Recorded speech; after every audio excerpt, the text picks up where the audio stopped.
Hello, I'm Desi Eckstein, and we are going through a tutorial for Pix4D Mapper. We've already completed our step 1 initial processing, and now we're moving on to step 2, the point cloud and mesh. So we will point out a couple things on here. I've processed my project here in step 1. I have my GCPs marked. Manual type points, and I have did the re-optimization, and now that I've done that, I'm going to go in and go to my next processing option, so my step. So I will pull this down so we can actually see the entire screen. We want to make sure initial processing is unchecked because we'll be moving on to step 2. We don't want to have any others being processed. If you don't have these 3 tabs, click on the advanced down here and you will have 3 tabs. The defaults are what we're going to be going with for this particular part of our project, but the one thing I want to make sure is that this particular button, Generate 3D Textured Mesh, is unchecked. There's no point for us to process that mesh when we're going to go in and do some point cloud cleanup. So no point checking this one. Make sure it's unchecked for our process. So we'll come back here. Everything else we're just going to leave as the defaults for this particular project. And just so you have an idea, under here you have different groups that are brought in. That's all generated by Pix4D. Again, we're keeping everything just as the defaults on here, and so we'll leave it as is. I particularly like to make sure that my resources are only at half.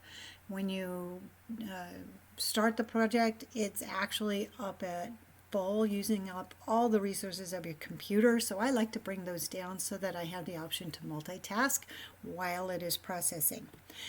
I want to remind you that step 2 is very time consuming. So don't think that this is just going to be whipping out a report for you. It's going to take some time. So therefore I like to multitask. So I'm going to hit OK. I like these parameters. I've set everything the way I want. I've already done step 1. I've re-optimized, and now I'm going to go ahead and do my start processing. So make sure step 1 is not clicked, step 2 is clicked, not step 3. And we'll hit start. And this one, like I said, will take a while. So I'm going to pause the video while it's doing its processing, and I will circle back when it's done. Okay, welcome back.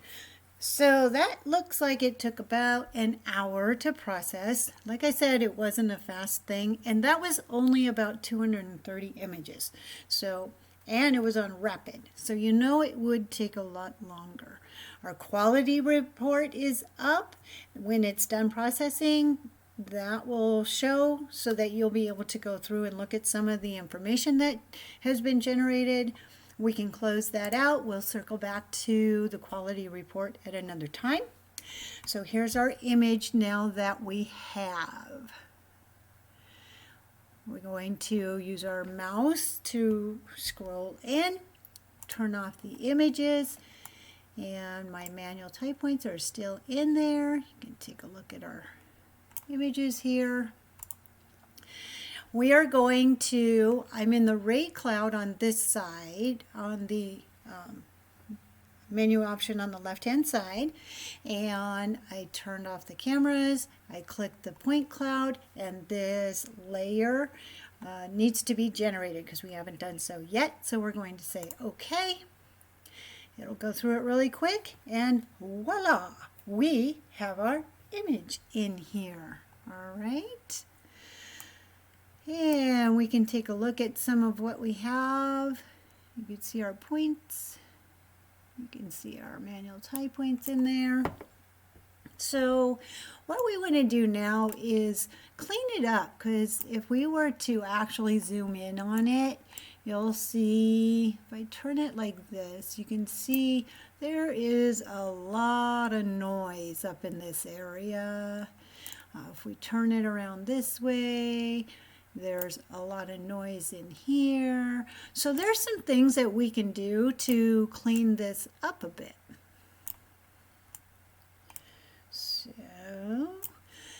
if you notice that there's some groups that have been highlighted in here, these are the default ones that Pix4D will put in here for you. And that's where you can actually classify if you have something that is the road surface, or if you want to mark some vegetation, or what specifically would be a building, or things like that. We also can disable, which is what we are going to do, or you can even create a new one if you needed to for a client. All right, so I'm going to turn off my tie points and come in here and do some cleanup. So the first thing we want to do, we have some options here. There's a clipping box we could use, some other things as well. Just to kind of go through some of these, here's also some navigation tools that you can have, same thing that you would be using with your mouse. Here's your processing options. You can also bring up your quality report. Here's different angles. You can view from the top. So there's some options along here along the top. Right here, we're going to go to our clipping box, or not the clipping box, this one next to it. And so we will be able to edit our point cloud. So the first thing we do is use our left click, and it brings up some options here for us. We're in adding, so we're going to add the points that we want to select. If you made a mistake or you want to remove them, you can do this, or if you want to clear it, you can do this box here. So we are going to add, and first let me get lined up.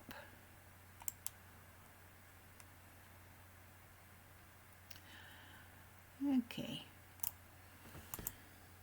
so I'm seeing these. One of the things that you need to be very cautious about is that when you're starting to select some of your images, you don't want to have it at an angle like this or like this. So if you were to select an image here, so let's say we found something in this area that we wanted to get rid of. If we were to select it here, it's going to grab everything behind it as well. So what you want to do is you want to make sure that when you're positioning yourself, that you have it in such an angle that it's not going to grab any of the images from behind. So when I'm looking at this right here, I see that I don't have a very crisp line right here. So I'm going to grab my point cloud editing tool. I'm going to zoom in a little bit, and I'll start over here with the left click of the mouse button. I'm going to come down, click, and I'm going to click again, and these are all left click. And now to close up this section, I'm going to right click, and you see it's going to include all of these images. Now we're going to come up here to unclassified, but you see it's a drop down menu, and you can classify it as whatever you want, but we want to do our cleanup, we're going to disable those. And then we're going to assign. And see how it's made a nice crisp top to it. And then I usually turn it off when I'm trying to maneuver around so that I don't have it dragging the thing with me. So I'll turn it off. I see a little bit of noise in this area. And again, you kind of want to mess around with the angles because you don't want to get anything behind it. So I'm going to make sure that I don't have anything behind it. I'll lift it up a little bit. It looks like I can. And now I'm going to grab my editing tool again, and I'm going to bring it down and try to make a nice crisp edge in here for us. And right click to select them and assign them. So we're going to go through this whole process. I think I'll grab some in here as well.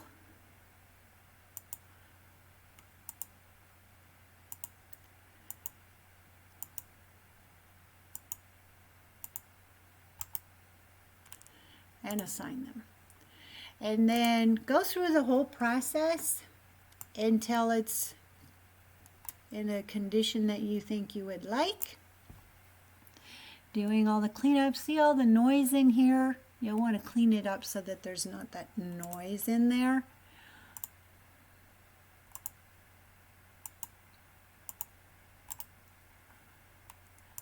And it's very time consuming and tedious, but boy, you'll be so happy with your results when you are done. Get rid of some of those. I can still see some more noise in here that I want to get rid of.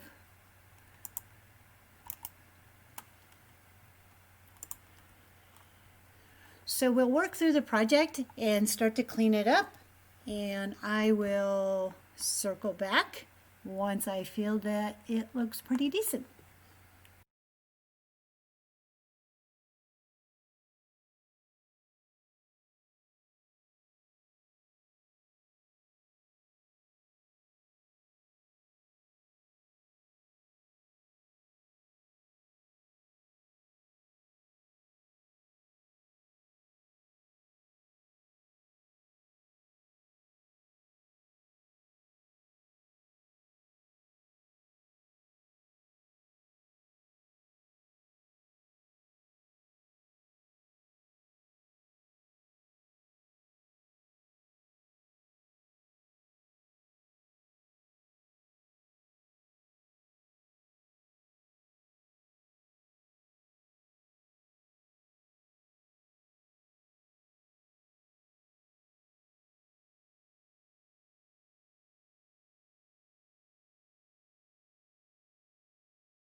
Okay, so I did some point cloud cleanup with my editing tool. So now I want to generate a 3D mesh. So I'm going to go to my processing options. I'm under step 2, and I want to go to my 3D mesh. This time I'm going to click on generate a 3D mesh. I'll use my color balancing for texture. And then there's various ways that you can export your 3D mesh depending on the program that you're exporting to. FBX is one that, say, Sketchfab will use. OBJ is another one. So there's multiple different variations that you can use for how you want to export your files. And so I'm going to click on all of them so I know it will generate all these. I can put in a PDF logo if I wanted to. And so I'm happy with these. I'm going to click OK. And now you want to go up to Processes, Generate 3D Textured Mesh. And yes, I want to save my changes. and it's preparing it, and it'll start doing its process. It will take a little while, so I will circle back once the process is done. All right, so 3D textured mesh has been generated. If you remember, I went up here to process and generate a 3D textured mesh. Now I also wanted to show you that you can export right here from your layer screen. If you go under your point cloud and go down to your group that you're wanting, you can export your point cloud right here. And if you haven't saved it, a pop-up screen will come in and say, do you want to save it? And here's all the options of what you can actually export. So had you gone in and labeled things as your vegetation, or if there was a road or anything like that, you would have been able to mark or unmark the specific things that you want to export. And then here's your file formats that you can export them in. So you can click whatever choices that you'd like, and then put this back on. Here's the path. So you would designate the path that you wanted it to be saved at. For today in this purpose, I'm not going to actually do this. I wanted to go in and show you another file that has been generated for you. So we're going to close this out, and what I wanted to show you was when you're creating a project in your Pix4D, when you go into the original path that you had given it, what you'll find in here, so this is where I put mine, under Congress. So if you'll notice, it generated from our step 1 the initial process, and then now we've done step 2 for this particular tutorial, and as you're going along it's creating these folders with the data inside of it. So if you come in here, because we just did our 3D mesh, it now has all the file folders that you would need to be able to export it for the specific program that you're going to be exporting to. Depending on which one you're going for is what file format you would want. So that ends our tutorial for our step 2. There's a lot more involved. There's more tutorials to come as far as clipping box and some other options, but I just wanted to give an overview of how the process actually works. Thank you for joining me, and feel free to reach out if you have any other questions.